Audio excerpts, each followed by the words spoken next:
And the harbor complex is from the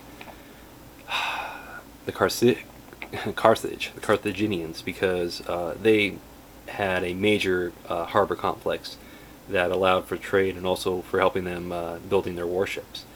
So I think that's just like one way to approach the different levels of complexity, and also not efficiency, but basically how much material travels. Because essentially what I'm looking at is what can travel and what can stand up to wear and tear. What is, what would require maintenance, or what could these different things, be used for, how much money would they cost, and once they're built, because like say you have a simple wooden bridge. Well, a simple wooden bridge could collapse, or it could, burn, or the enemy could destroy it. An assassin could destroy it.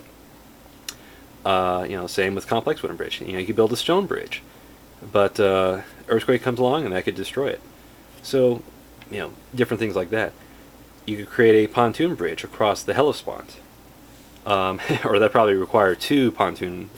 But I don't know. I mean, that's something I would love to be able to do in a Total War game. Give me the same powers and abilities as these historical figures. When you could lay siege to towns, I thought, oh, cool. Just like Caesar, you could create circumvallation. Create a trench that goes around the town, and they didn't give me that, and I was a little disappointed. That when Creative Assembly didn't have that. So, all right. So all those different ideas, how do you make them work? How can you employ them in a game? So this is where the silly part comes in.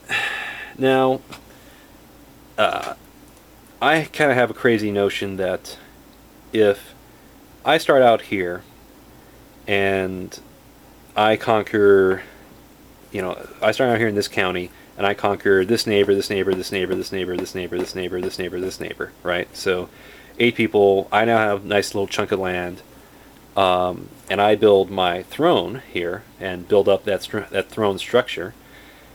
I have pretty good control of these counties as well.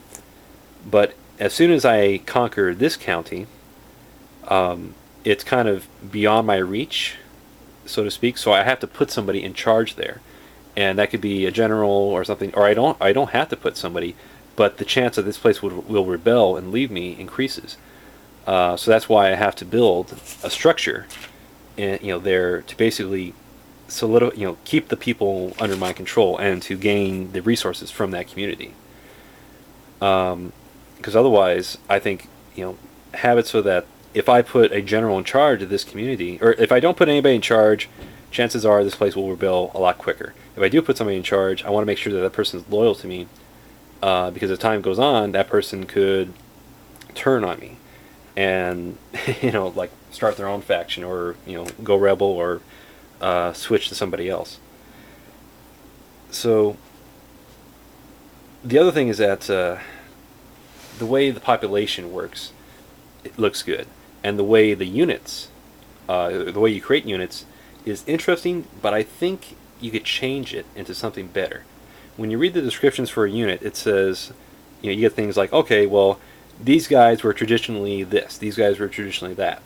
All right, so based on that, what if you create population pools of units that you could draw upon to feed your army, or to create your army? So if I am a faction that the nobility create a certain elite corps of armored cavalry, the more land I have and the more throne structures I have, the more nobility I'm going to have to draw upon. And so the castle and city model that they use for Medieval 2 is great, and I think that that's just the next logical step, is to take it to the point of you have population pools. Not it takes this many turns to create this. It's more like you have this many men you can draw upon to create that army. Let's see. So the time I got.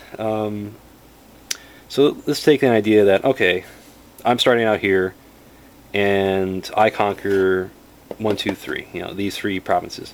So I'm going to make a road that connects to them, or from them, to... Yeah, I figured this would be the tough part.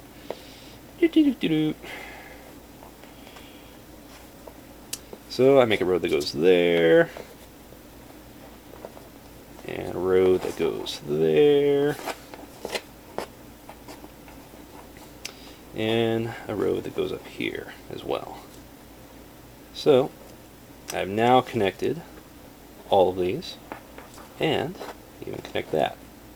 So as a result, this community gains the additional resources that are in these 3 communities. So what does that mean? Well, let's say I have very few resources here, but this community has wood, represented by green, and let's see, this community is right next to mountains, so represented by gray. What else? What else? And and this. So, and this community is a plain, or has a lot of open plains, so it can grow. So represented by yellow to represent food production. So now, because I started out here, which had almost nothing, I now have access to wood, access to food, access to metal, as well as the populations. So because of that, more resources flow into this community. And as a result, if I want to make something big and fast, it makes it easier. Rather than it be turns, I now get the option, okay, I want to build this. It's going to cost me this much, it'll take this long. Alright, but I want it to be quicker. So you give me a little bar scale so that I can decide if I want it to go faster or go slower. And if I want to go faster, it's going to cost more money. It's also going to have an effect on the population, because if I'm putting a lot of money into building something, that's going to draw people in. That's going to increase the population of here. But that's also going to create problems for the population. So that's the the one side effect which you have to contend with.